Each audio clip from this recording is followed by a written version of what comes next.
اسلامی تاریخ میں کئی ایسی جنگیں ہوئیں جنہوں نے صرف میدان جنگ نہیں بلکہ پوری تاریخ کا رخ بدل دیا۔ لیکن ایک سوال ہے جو اکثر لوگوں کے ذہنوں میں آتا ہے، اسلام کی پہلی جنگ کون سی تھی؟ اسلام کی پہلی جنگ غزوہ بدر تھی، جو حق اور باطل کے درمیان پہلا بڑا معرکہ ثابت ہوئی۔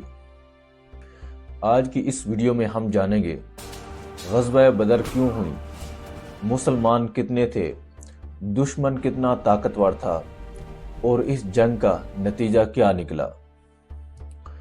نبی کریم صلی اللہ علیہ وآلہ وسلم نے مکہ میں تقریباً 13 سال تک لوگوں کو اسلام کی دعوت دی، لیکن قریش مکہ نے مسلمانوں پر سخت ظلم کیا، ان کا معاشی بائیکاٹ کیا، انہیں مارا پیٹا اور ان کو ان کے گھر چھوڑنے پر مجبور کر دیا۔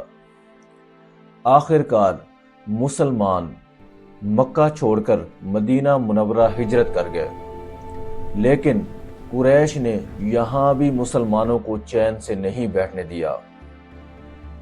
ان کا مال لوٹا گیا اور مکہ میں رہ جانے والے مسلمانوں پر ظلم جاری رہا۔ ہجرت کے بعد قریش کا ایک تجارتی قافلہ شام سے واپس آ رہا تھا، جس کی قیادت ابو سفیان کر رہا تھا۔ یہ قافلہ مسلمانوں کے لوٹے گئے مال سے تیار کیا گیا تھا۔ نبی کریم صلی اللہ علیہ وآلہ وسلم نے اس قافلے کو روکنے کا ارادہ فرمایا تاکہ مسلمانوں کا حق واپس لیا جا سکے، لیکن ابو سفیان نے قریش والوں کو مدد کے لیے بلا لیا اور مکہ سے ایک بڑا لشکر روانہ ہو گیا۔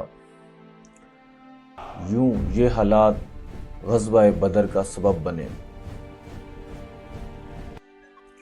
مسلمانوں کی تعداد تھی صرف 313 افراد، نہ مکمل ہتھیار، نہ جنگ کی پوری تیاری، زیادہ تر کے پاس پیدل چلنے کے سوا کچھ نہ تھا، جبکہ قریش مکہ کا لشکر تقریباً 1000 افراد، مکمل ہتھیار اور جنگ کی تیاری، گھوڑے اور اونٹ اور جنگی تجربہ بھی۔ ظاہری طور پر یہ مقابلہ ناممکن لگتا تھا۔ یہ جنگ مدینہ سے 130 کلومیٹر دور بدر کے مقام پر ہوئی۔ یہ ایک اہم تجارتی راستہ تھا جہاں پر پانی کے کنویں موجود تھے، جو جنگ میں بہت اہم ثابت ہوئے۔ جنگ سے ایک رات پہلے نبی کریم صلی اللہ علیہ وآلہ وسلم نے اللہ تعالیٰ کے حضور بہت عاجزی سے دعا فرمائی، اے اللہ، اگر آج یہ چھوٹی سی جماعت ختم ہو گئی تو زمین پر تیری عبادت کرنے والا کوئی نہ رہے گا۔ یہ ایمان، یہ یقین مسلمانوں کی اصل طاقت تھا۔ 17 رمضان 2 ہجری کو جنگ کا آغاز ہوا۔ مسلمانوں نے اللہ پر مکمل بھروسہ رکھتے ہوئے مقابلہ کیا۔ اللہ تعالیٰ نے اپنی مدد نازل فرمائی اور مسلمانوں کے قدم ثابت رکھے۔ تھوڑی ہی دیر میں جنگ کا پاسا پلٹ گیا۔ نتیجہ یہ نکلا، قریش کو عبرتناک شکست ہوئی، ان کے بڑے بڑے سردار مارے گئے، کچھ لوگ قیدی بنائے گئے، جبکہ مسلمانوں کو ایک تاریخی فتح نصیب ہوئی۔ یہ فتح تعداد یا طاقت کی نہیں بلکہ ایمان کی فتح تھی۔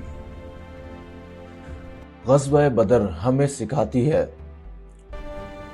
کہ کامیابی تعداد سے نہیں، طاقت سے نہیں، ایمان سے ملتی ہے۔ صبر اور یقین ناممکن کو ممکن بنا دیتا ہے۔ اللہ تعالیٰ کی مدد سچے لوگوں کے ساتھ ہوتی ہے۔ یہ جنگ ہمیشہ کے لیے حق اور باطل کے درمیان ایک واضح لکیر بن گئی۔ غزوہ بدر اسلامی تاریخ کی پہلی جنگ ہی نہیں بلکہ ایمان کی طاقت کی سب سے بڑی مثال ہے۔ اگر آپ کو یہ ویڈیو معلوماتی لگی ہو تو لائک کریں اور میرے چینل کو سبسکرائب کریں۔ ہم ملتے ہیں ایک اور تاریخی واقعے کے ساتھ انشاءاللہ۔